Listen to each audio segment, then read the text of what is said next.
So good afternoon, everybody. Welcome to this press conference. It's a great surprise to see you here, especially given the open ministerial ran over 45 minutes late and there are things starting. So you're sacrificing a bit of your lunch break for us, so thank you very much for that. And welcome to those joining us on Zoom. You'll be able to ask questions later by just typing them into the Q&A box in Zoom, and they should magically come up on the screen I have here.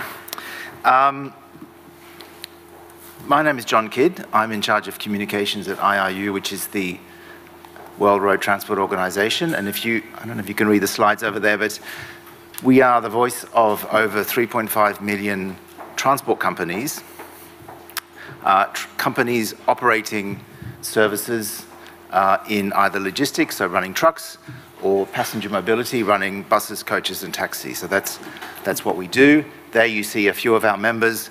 We have big companies that are members, excuse me, but also national transport associations in close to 80 countries that represent road haulage companies and bus and coach and taxi operators across the globe.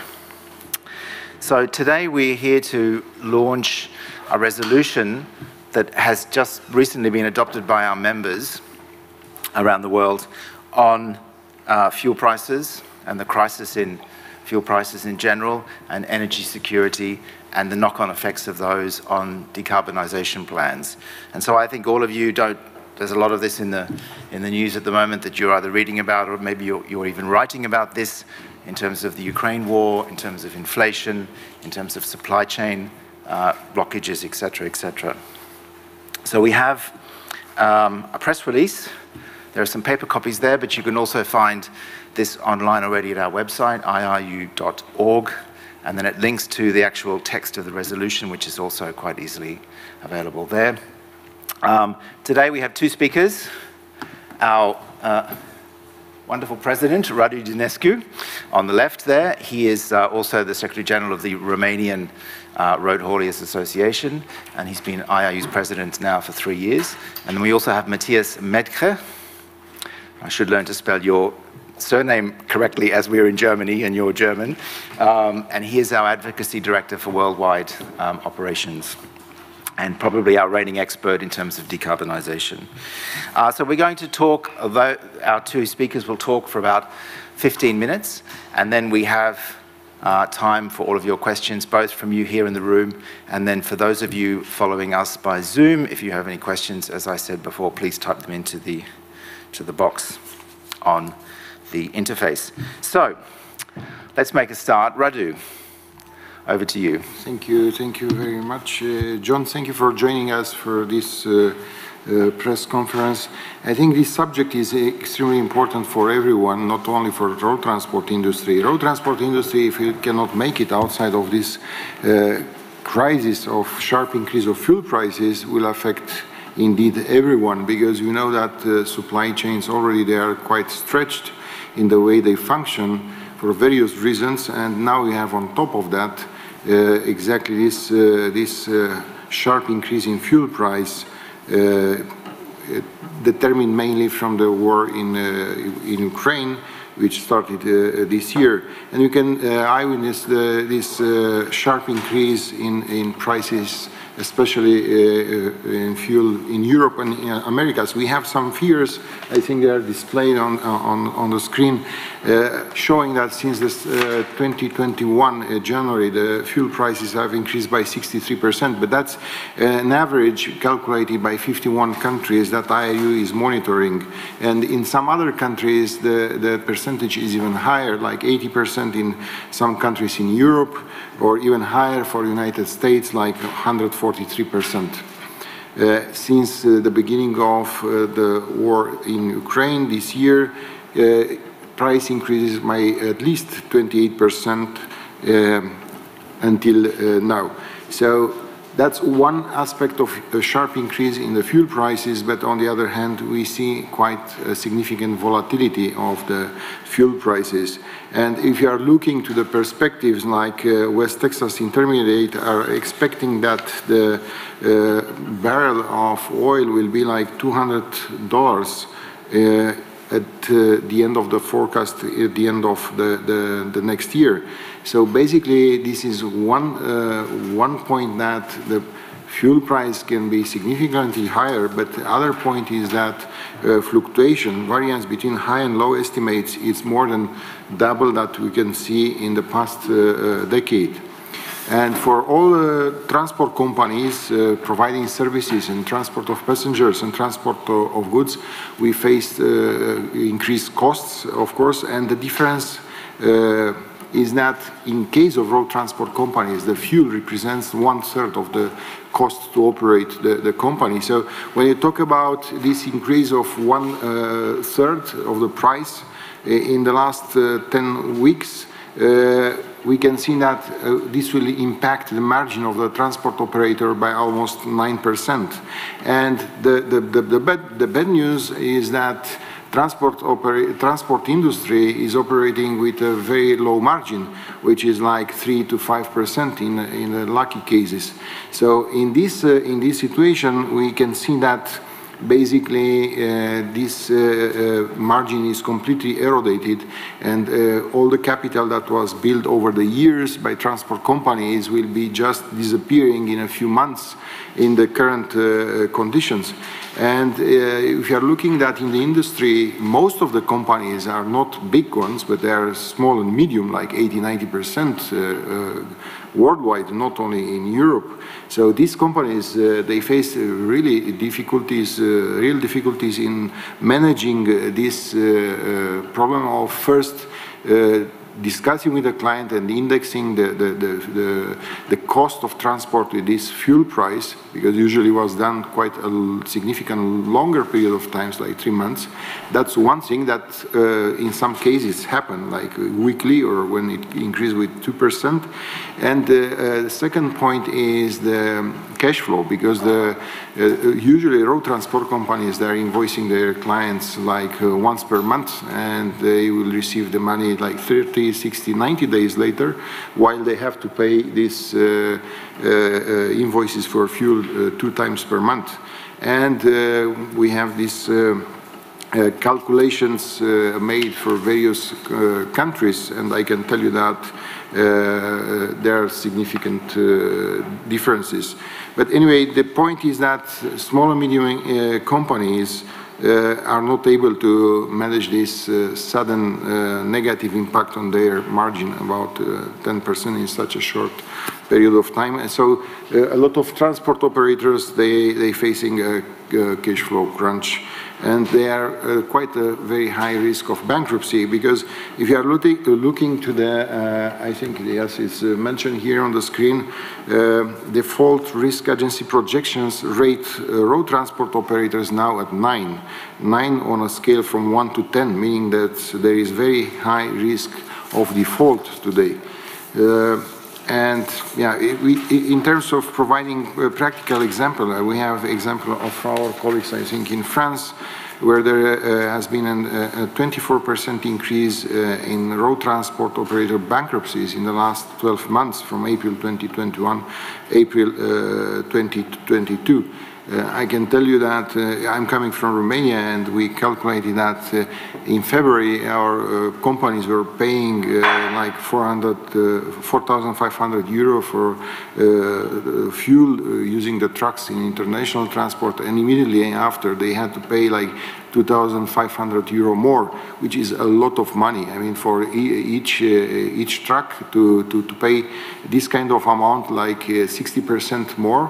And not having any bridge until the clients will pay, or your cash from your clients, that creates quite severe financial pressure on the industry. So some of the companies, big companies, of course, they are struggling with the big clients to find some solutions in order to continue to work. But some of small companies, they are considering sometimes to stop. But stopping is not exactly the easiest. I mean, it's not easy to stop because we have a lot of bills to pay from the past. But I think to start again road transport activity is even more difficult because there are a lot of factors that we have to take into account to set the activities and to start working, and after that to start cashing the money from your client. But road transport industry, I think, is fundamental to entire economy, and being at risk, this road transport industry will expose not only that industry, but will expose again the economy itself, global economy, regional economy, national economies. Also, when we see that everything is transported by road, when you look at the supply chain starts and ends with road transport, we understand that it's due to its highest flexibility, it's used everywhere in connects from remote villages to global, major global markets. But that has also an impact on inflation, because we see that inflation is running high and increasing, and we have some numbers, and it seems like that in Europe it's like looks like 7.5% and more than 8% in the United States. And according to all studies, energy is now by far the biggest driver of inflation. And we have this example that between March last year and this year, it caused like 32% of inflationary pressure in the United States, or contributes with 32%, and in European Union with 40.2%. So it has a significant, important contribution, and if a particular country will find in a position, in an already difficult position, getting extra inflation on the existing one will make things only worse. We learned from some of our colleagues these days, like from Argentina or Turkey, that this particular situation of inflation generated by energy, it's not helping them, but it's making their situation, economical situation in these particular countries quite challenging. But when these fuel prices are increasing, the transport costs are increasing, and I think all the supply chains are affected. And again, we saw that supply chains were from various reasons affected and were not functioning at the capacity. Of course, there are a lot of discussions these days in the meetings here in ITF. It would be great to have spare capacity for transportation, to have alternatives and so on, but in reality, market is not ready to pay to have that spare capacity to use it just in case it happens something wrong. Of course, everyone wants to see more diversification in terms of transport possibilities, and not to be exposed to these major hub and spoke constructions, and we can say that road transport is one industry that can contribute to point-to-point distribution and to high level of flexibility and capillarity. But if you are looking at the current situation, I don't like to say it, but it's looked like a perfect storm, because on top of these problems with fuel prices, of course, we have other problems that remain from the past, like driver shortage, and we try to go greener. And I mean, the all challenges that we have to face, there are a lot. And just to mention, in case of the drivers, our survey last year showed that 2.6 million truck driver jobs were unfilled, just to have an idea.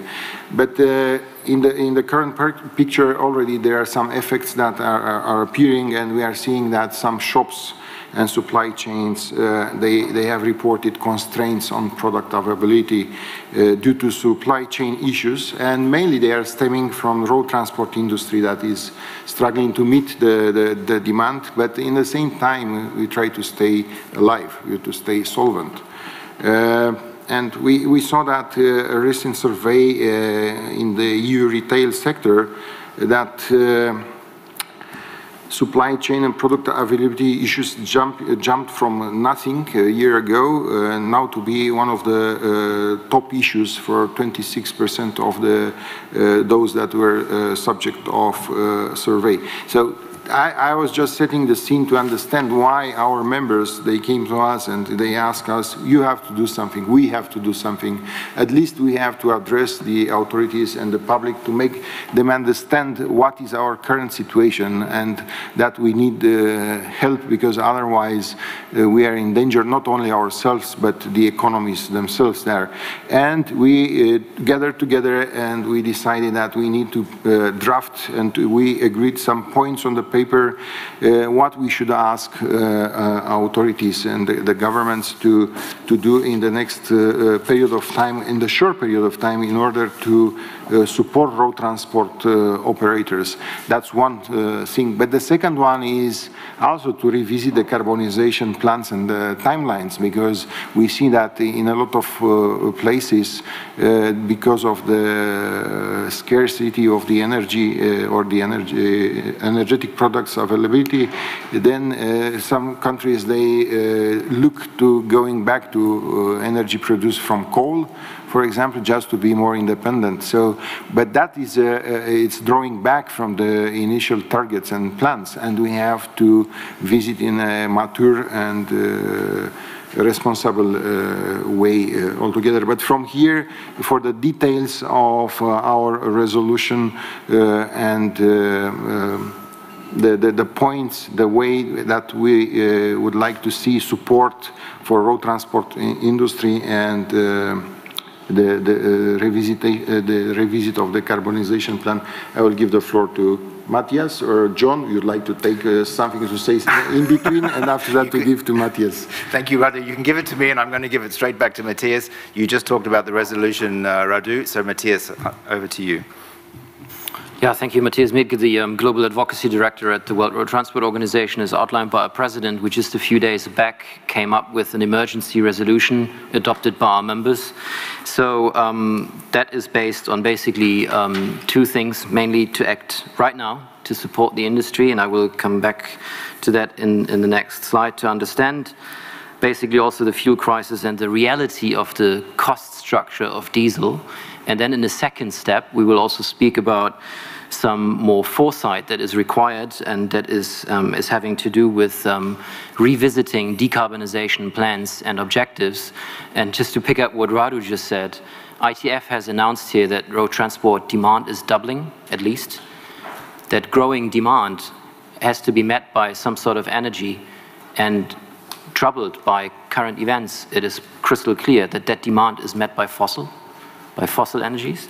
So just to illustrate the problem, maybe we can just show John this first slide that we've prepared, which is about excise duty and the fuel structure, the fuel cost structure.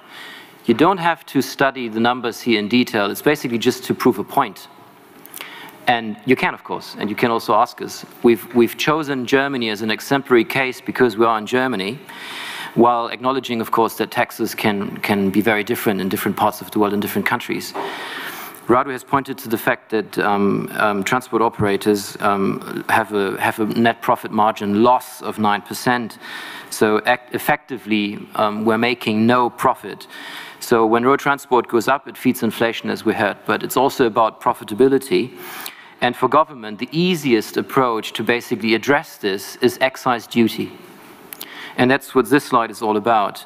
So it's quite easy to basically adapt the excise duty, or even waive excise duties, to remedy the problem. As you can see on this slide, in January and compared to May, Radu gave an example of Romania, and I think you said 2,500 euros more.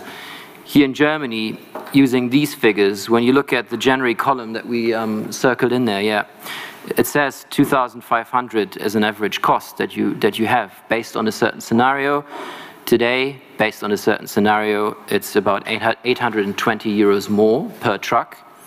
Again, it can be much higher depending on the mileage. So if international transport is involved, in other markets, as heard by our President, it can go up even to 2,500 per vehicle. 820, just to show you this picture again. If you have 10 trucks, that's 8,000 euros, right? So if a government, in this case Germany, would waive half of the excise duty, you still have a loss of 4,000 per vehicle. So it's completely ludicrous and impossible to sustain business. We're just trying to prove the point that excise duty, if it would be waived entirely, a road transport operator would be able to make profit again. And mind you, 1.1%, so still extremely low. The break-even would be reached if you reduce excise duty by 87%. Here you can see 13 because it's, the remaining 13. So if there would be 13% of the original excise duty, you reach the break-even. The conclusion of this slide is also linked to our other immediate requests. We have to distinguish, and governments don't do that so far, between commercial diesel and private diesel. We need to see, as a learning, a definite and permanent special tax regime for commercial diesel. Commercial vehicles are a production tool for the economy, unlike private passenger cars. So here's a need to do something. And there should be a lasting effect on excise and fuel for commercial road transport operators, and it should be permanently lower than for publicly used fuel. If you could just show the slide on the set of immediate actions, let me point your attention as well to the release of strategic fuel reserves. It's a short-term measure that, for example, has been exercised in the United States just to, again, short-term balance demand and supply. But, as you can read as well on this slide, one of our main issues is the diversification of energy supply. There is not a single source of energy able to compensate for energy that we used from Russia, and that is off the market or is off the market in certain parts of the world, which basically limits the accessibility and also viable access to fuel, to diesel fuel. Hydrogen can be an interesting alternative, and alternatives of all kinds, but also biodiesel, new production sources for CNG, LNG. It can also all be blended with renewables, so we need all options, while green hydrogen, for example, especially for long-haul operations, is coming as a topic more further down the road. Don't forget that we are operating 65 million heavy vehicles globally. We are purchasing every day in our industry 10,000 trucks, for example. So all these vehicles brand new in the market run on a diesel engine. So this is just to remind you of diversification. If the Ukraine war has taught us anything, certainly also that we shouldn't become, again, dependent from one fuel and in the future, again, from another source of energy or fuel. I know we have colleagues from China here, but it's a given and common knowledge that also accessibility to rare earth materials is limited to certain parts of the world. All this adds to the equation. We need diversification of energy supply, which is, by the way, also something we're outlining in our Green Compact.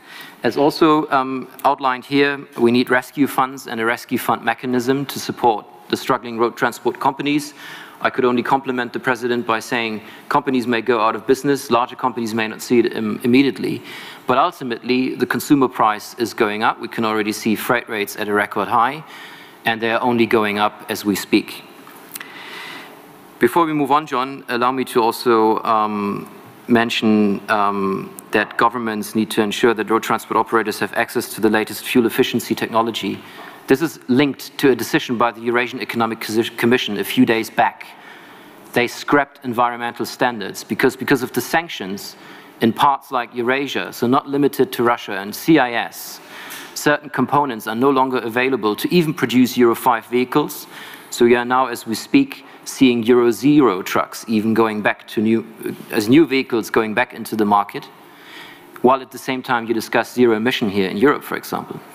So just to illustrate a little bit all the downsides of what we see and what's going on. The second set of measures relates, as said, to governments needing to revisit and realign their longer-term transport and decarbonization plans, because otherwise, operators are unlikely to also make the needed investments in new technologies that you simply cannot do if there is no profit. The first measure that we would like to remind you of, and it's actually not new, but it's important to say it now. Logistics and transport is multimodal, so we need a multimodal policy. Did you know, and we've again looked at markets in Europe and in the Americas, and you can see the figures here for yourself, that the duties that you pay for road transport are substantially higher versus any other mode of transport. So we are really in need of a level playing field, and thereby point to this fact again and to your attention. Transport networks can only function together with intermodal connections and should be together, considered together also in terms of taxation and incentivization to further decarbonize. The next slide is basically again showing you that we at least see a doubling of demand in our industry, and reminds you that the 65 million heavy vehicles, so there's 2 billion vehicles nearly in the world, out of the 300 commercial vehicles, 60 million trucks is heavy trucks and 5 million buses and coaches. It also means that 75% of the emissions and the energy consumed is private passenger cars globally. The war in Ukraine has shown that energy dependency and over-reliance on one source is extremely risky. Transport demand is again high and stays high. So the big unknown, and we put a question mark here, is the ability to replace also fossil fuel with renewable energies. That's the big unknown. It can be accelerated, it must be accelerated, but we should also bear in mind that if you look at forecasts, which are rather unpredictable at the moment, and if you think of, for example, terawatt hours, I don't know if the potential is 30, 40, 50 terawatt hours, but even that wouldn't be enough to basically compensate the energy of a small country like Switzerland, which has an annual energy consumption of 60 terawatt hours. So a huge unknown. There is no single alternative that's able to meet our demand in short term, and we need to accelerate renewables hand in hand with the ability to adapt and also use other means of decarbonization as outlined in our Green Compact that I will come to in a minute. The fact that you need all energy carriers, and that's also the next slide with the set of actions that we're outlining strategically. One point is related to governments have to embrace the use of the well-to-wheel principle. We have governments talking about zero-emission technologies. Zero emission is not technology neutral. Zero emission is about battery electric vehicles, in the future hydrogen fuel cell technologies and so forth. That's good. But it ignores the fact that you can also use a combustion engine either with biodiesel or with bio-LNG or a blend of that. So it's eminently important that governments embrace the so-called well-to-wheel principle to account for emissions correctly, particularly in our industry. When you produce a battery for a regional delivery truck, it takes you about 50 tons of CO2 to produce the battery. That's the same amount a diesel truck is emitting over a distance of 100,000 kilometers. So this is about circular economy. In China, for example, with all my humble respect, but it's a global problem, electricity emissions in kilogram of CO2 per gigajoule are 80% higher today than diesel. Higher, right? In Europe, this is 37%. Even in the EU, 37% higher emissions if you switch to battery electric like that today. And remind you, if we did it like that today, the demand would have been compensated by fossil energy. Governments need to therefore revisit national and regional decarbonization measures such as pricing, standardization of CO2 emissions to reduce the financial burden and volatility faced by road transport operators. It also involves the revisiting of road user charging schemes, zero emissions zones, etc., etc., etc. Digitalization, decarbonisation is a given in our industry, and we're committed to it, but it has to be done in potentially a slightly different way. This is what our emergency resolution is all about. And we have solutions. We talked about fuel, but governments need to accelerate low-hanging investment in low-hanging fruits, and that is, for example, collective passenger transport solutions. 500 million passenger cars, so basically 1/3 of the global fleet, can be replaced with just 16 million buses and coaches. Of course, you can also go on a train, but 500 million cars equal to 16 million buses and coaches. 20% of the emissions and the energy and the fuel consumption would be offset just like that. So it's about changing mobility behavior. Longer and heavier trucks, we call them eco-trucks. If you extend the trailer length by just 5 meters compared to a truck of today, CO2 emissions are reduced by 25%. We know, and we've analyzed the global potential, that 1/3 of the global fleet could be offset with longer and heavier trucks, and 1/4 of the emissions and the fuel consumption could be offset. So only these two measures together have the potential to nearly offset half of the global fuel and emission basically in our industry. The second set of actions, John, on the next slide, we speak there about, transferring renewable energy subsidies to commercial road transport from other sectors that are easier to decarbonize, for example, combined heat and power applications. We need more renewable fuel, but at the moment, we believe that a lot of potential is wasted by subsidizing in the wrong way. We need to expedite decarbonization by using existing alternatives, which we can already use today. I mentioned 2 examples on the previous slide, but it is also to do with current vehicle technologies and fuels that can have an immediate positive carbon reduction impact. How fast, where, how? That's what we will want to study further with ITF and the global industry as part of our Green Compact project. I will say only a couple of words when I'm done in a minute. Ultimately, and you also see something again about hydrogen networks here, you can never trick the law of physics. We depend on use cases. Radu, Dinescu has many international trucking companies. You have regional delivery. You have urban transport. All of them have different needs and ranges. We use diesel because it has the highest energy content and density.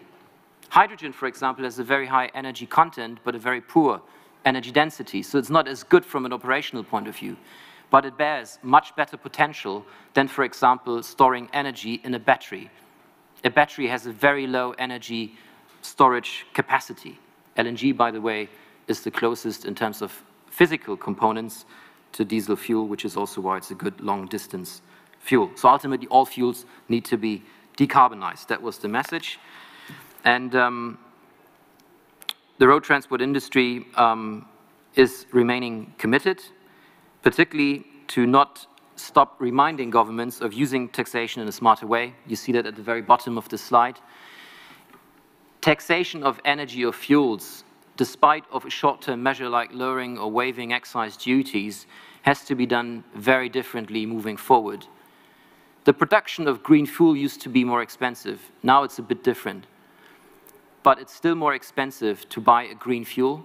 That means high carbon prices, no taxes on the renewable component of a fuel, while taxing the fossil component more. That is the way forward, and that is the way forward how basically road transport operators can invest in a more sustainable manner.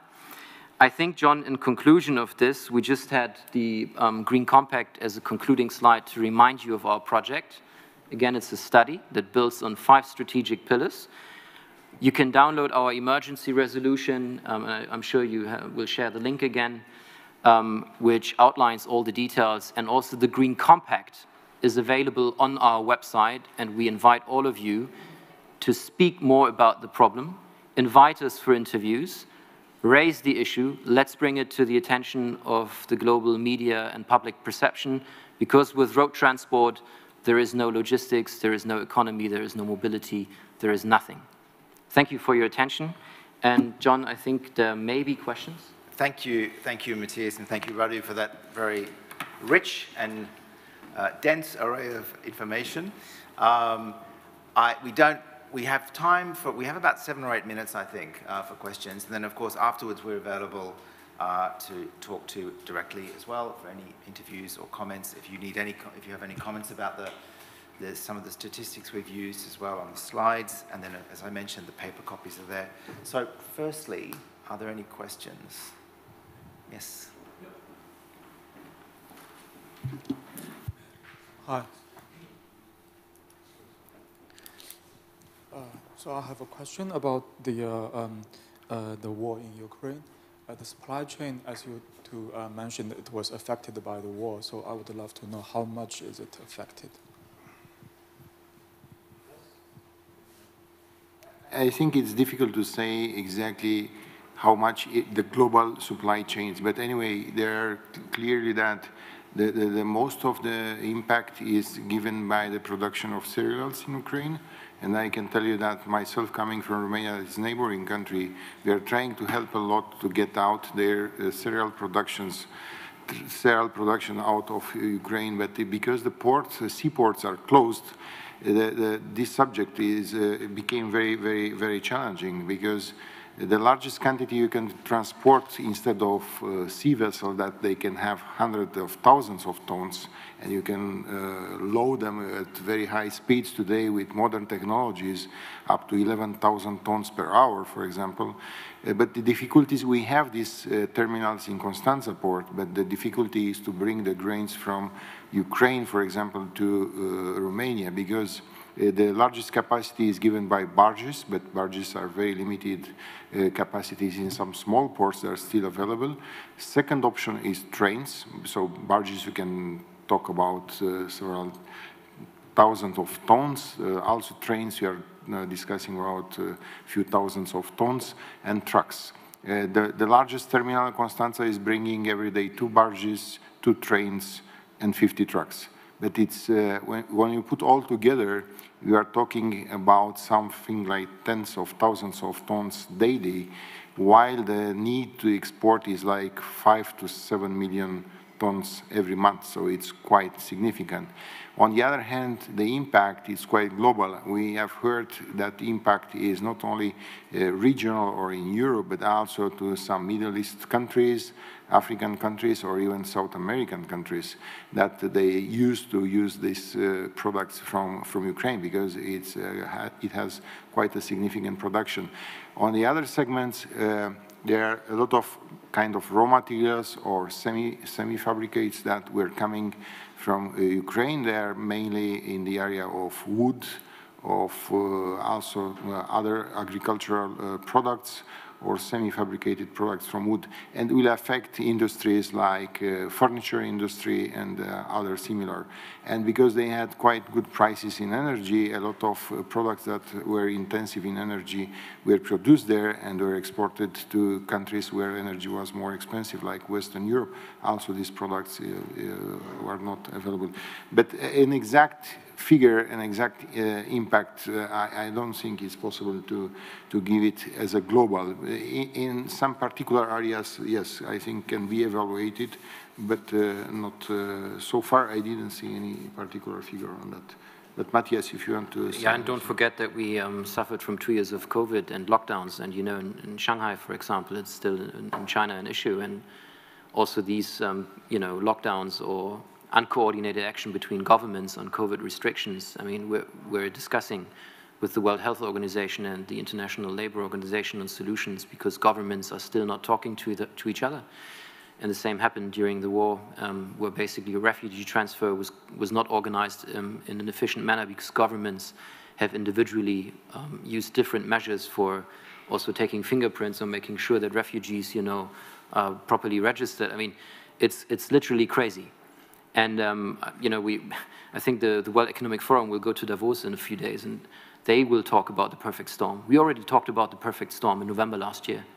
And this is just now going to a level of unbearability. It doesn't work anymore.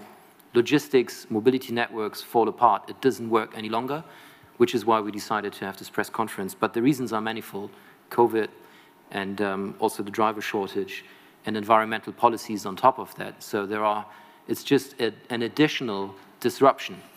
And while the war in Ukraine is a regional, has sometimes more a regional impact, there is a global impact on certain products, as our president explained. But I think it is answering your question. Thanks. I think we have a question over here as well. Hi. First of all, thank you for discussing this topic, I will say, in such times. But my question is here, like you mentioned at the end, like fuels should be taxed differently. What do you mean, how differently? And if you go to the topic of sustainable fuels or biofuels, we know they are very, very expensive, not because of the taxation reasons, because of the production of such fuels and the feed of such fuels as well, how much renewable it is. So would it also be sufficient as well? It's like a double question in one. Yeah, it's one important lever. I can tell you an anecdote. I have a gas car in Switzerland. You can choose whether you opt for a higher renewable component or not. If I press the higher renewable component button, I have to agree to pay much more for the fuel. So how do we come out of that basically vicious circle? And taxation is a means. So if governments make money with fuels, why wouldn't they say the renewable component of a fuel is not taxed, right? Because biodiesel, for example, has the same energy content, it's chemically the same product as diesel. Exactly, but even if it's not taxed, it's still much more expensive.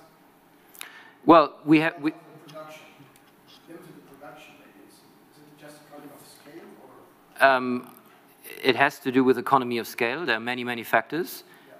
You currently see as a phenomenon, and I stay on the same anecdote, yeah, when you drive around here, all the gas that you sell here at a natural gas filling station is already biogas.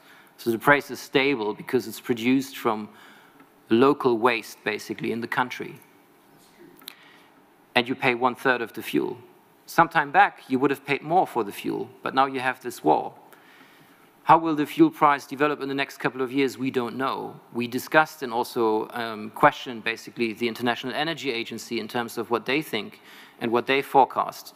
For the next 5 years, it is absolutely not clear what's going to happen on fuel prices in the market. One thing is for certain, the price will stay somewhat higher. And what governments are doing, and it's very limited, we can tell you, is a drop in the ocean, because you are not going to the price levels that we used to pay. And if they stay at this level, our profit margin issue is remaining, and that's a remaining problem for the entire supply chain and mobility chain, basically. So, long story short, there are various factors, but if governments would have to be in the position to decide, do I want to make money with taxes on the fuel, or do I waive taxes, particularly when it's a renewable source, right? You have to, as a government, make a choice. Do I fight climate change, or do I want to fill my pockets? And unless you don't take that difficult decision as a government, it will go very slowly to make renewable fuels more attractive. How much impact will de-taxing the sustainable biofuels, I would say, will have on the fuel price? Depends on the carbon price, right? And you have a phenomenon, for example. The question comes from the concerns like it's a very limited percentage of what you're using today. Yeah, again, today, but that's why you can change the tax regime completely if governments would not tax energy content, right? So LNG, for example, has more energy content than diesel. If it's bio-LNG, it's more expensive than fossil diesel. Does it make sense? No, it doesn't. So you would have to say, we tax CO2, but we tax less on energy. So you reverse the logic. There are some smart ways of doing it, but governments have to embrace the fact that taxes are a means to steer, and steering has to do with doing smart decisions, and we have ideas how it could be done. Governments simply have to listen. But do you think a transport operator operating on a low margin of 3% will opt for a more expensive fuel if it's not incentivized in some way? So taxation could be seen as a means of incentivization. And then when you reach the point and fossil fuel becomes much more unattractive because more expensive, operators will of course opt for the more economical solution. And then it is hopefully the green fuel. But at the moment, the system is not designed for that. Of course, in different parts of the world, you have different legislation, basically, but in essence, it's always similar around this. So you guys, I think you guys are going to have to continue that conversation afterwards. You have a lot to talk about. Radu, did you want to say something? I think it's one because we have another question just here. So you've proposed a number of emergency resolutions, and you mentioned earlier that governments simply have to listen. How do we ensure that governments actually take action on the proposals that we've outlined? You want? Right? That's a very good question. Yeah, some governments, you can see that it's quite a wide range of measures that is covered. So, and we could see that some countries already, the governments of some countries already took some decision. Of course, depends about how wealthy is the country that is taking the decision. Because if the government has some resources available, they can deploy those resources to, like, subsidize the diesel fuel price or the fuel price, or to reduce the taxation like VAT. We have some examples, at least in Europe. Or to reduce the VAT, the excise duty rates, but that they have a budgetary impact. But if you go to other countries that they are maybe not so they cannot afford this, they can step in with some measures to legalize some measures for short term at least, to encourage, for example, to oblige, for example, clients to pay the services of transport at a shorter period of time, or to index the diesel cost in the cost of transport, in the price of transport when it's a small increase like 2%, or in a short period of time like weekly. So these are some measures that some states already did. Others, yes, indeed, they didn't take any measure, but I think the phenomenon will show up in the next period of time, like in the next 1 month to 2 months, because the companies, again, they lost their capital, they used their reserves and everything they accumulated over time just to stay in business, because they know how difficult it is if you stop to start again. So the real danger is that if the states will not take any measure, road transport will be really affected. And of course, we see that governments in general, they are not proactive, and you are deeply right here. At the beginning, they don't listen. They said, oh, you want to create a crisis, that it was in UK with drivers and so on. But in the end, the signals will appear, and if more and more companies will send these signals in a particular country, the government has to step in and take some measures, otherwise their supply chain will be affected. So, and I think, yes, they will be reactive, maybe a little bit late, some companies will be affected, but I don't think that is any government that is irresponsible and to ignore the possibility to go in collapse with the economic activities of the country. But Matthias. No, it's perfect, Radu, but you know, governments sometimes just draw the wrong conclusions from the problem that we all share and understand, right? I mean, if you, for example, as a government think you can shift goods from road to other modes of transport, we just know that, you know, by historical evidence that it hasn't worked really. And logistics is multimodal. So just, you know, hoping for something to happen is not a good strategy. So we are consulted enough, but not listened to enough. And you know, the pandemic is the same thing. You know, you want governments to talk to each other and not apply different rules in neighboring countries, and they still apply different rules. So you have thousands of trucks being stuck at the border. So we want border facilitation. Yeah, you have here in the EU, you have an internal market. On average, you have to wait days and weeks at borders. But you can reduce that to very little time with the right measures, but it's still not happening, right? So that also makes the job very unattractive. And by the way, if you are taking 2 days to go from Turkey into the EU with an idling engine, how much of a sense does that make when you talk zero-emission trucks here, or zero-emission vehicles? It's kind of ludicrous, isn't it, in a way? So we're not tackling the imminent low-hanging fruit and the issues that are able to be tackled. Good. Thanks, Matthias. I don't see any more questions. I think 2 questions. just while you pass the microphone over, I'll just say we also track on our website government measures on supporting the sector, especially in terms of fuel prices. As you can see, a rundown of different countries with quite specific details there. And I would say we're hopeful. I mean, we saw some announcements yesterday from the European Commission that reflect some of the measures here on eco trucks, for example, and putting more investment into public and collective transport. So stay tuned. Okay, so this is going to be the last question, okay. I think. Yeah, thank you very much for all the explanations, very interesting. I do understand, I grasp the emergency for the economic emergency for the sector, but I would also remind ourselves that we also live in a climate emergency and that we are also very pressured with time. The IPCC just recently released the last report saying that we are approaching the 1.5 degrees threshold much quicker than expected. So I'm listening to you, and I wonder, actually, you're talking about decarbonization, but I don't see any steps towards decarbonization in what you're saying. And let me just elaborate on 2 points here. We are talking about fuel prices and carbon prices as one of the most important levers to actually decarbonize the sector. So I understand there are crises, but if with every crisis that is coming up, we are asking for tax exemptions and for a reduction of economic and fiscal incentives, then we will basically we will not be able to make it up to 2030 and not even up to 2050, because crises are around the corner and we live in very volatile societies, and climate change is even making it worse. So there will be more economic crisis, and if every crisis is pushing us away from climate action, we will not make it. And then I also saw in your measures that you basically I felt like you shifted the burden to passenger transport, because you mentioned that if you replace cars by public transport, we would basically reduce a lot of emissions. But first, this is not easy. You know, you can talk to all these people working on public transport, and it's a very difficult task. It also takes time.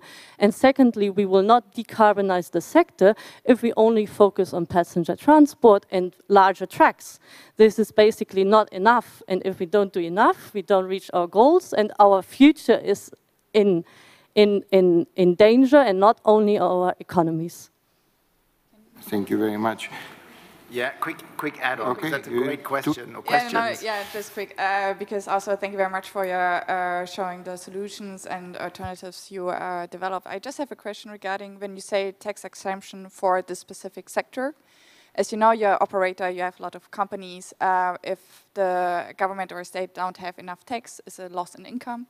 So maybe you could also share where the government then should cut their expenses, like should it like cut down the kindergartens or the health sector? So this would be interesting, like where is the shift where you see the loss of income due to the tax exemption, where the government should then also cut? That one, in some parts of the world, it's a good question, thank you.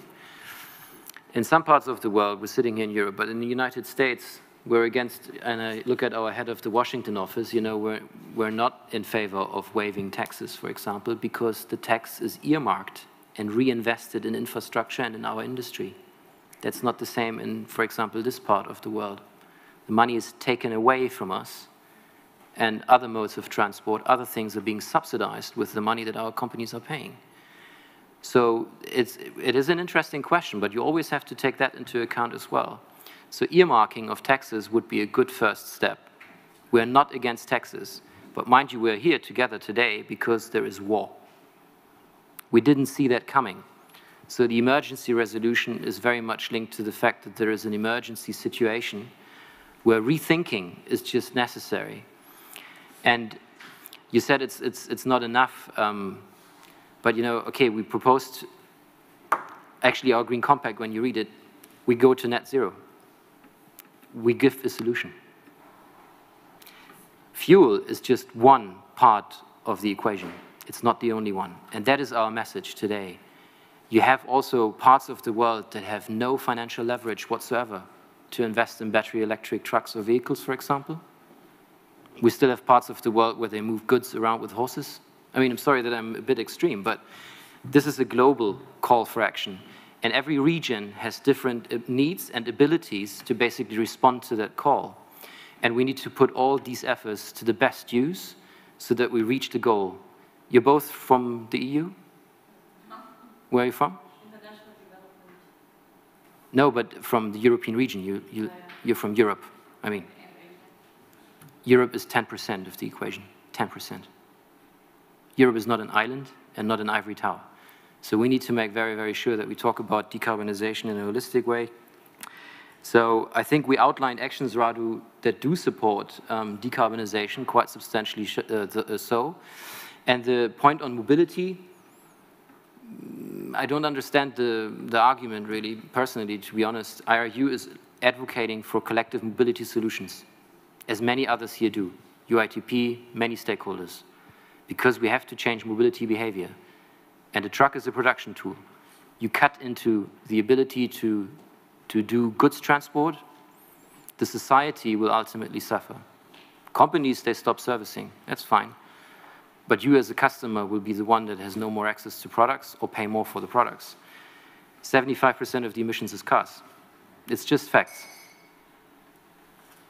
If I can complete a little bit, you said that is one constraint. I think there are two major constraints. One is increasing the global temperature, and most probably that will be the first one to be reached. And the second is the availability of the fossil fuels, because 20 years ago, every year we were discussing, okay, we have oil or gas and coal for the next 20 years. Every year it was this discussion. Now we don't see that discussion.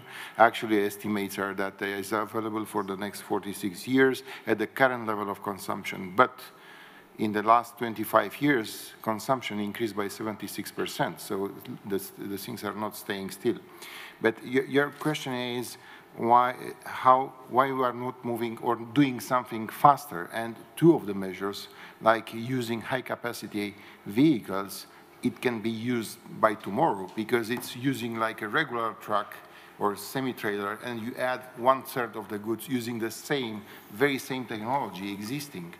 Why you are not doing that? We'd like to do it. It's a matter of regulators across EU, because in Europe is not allowed to cross the border with this.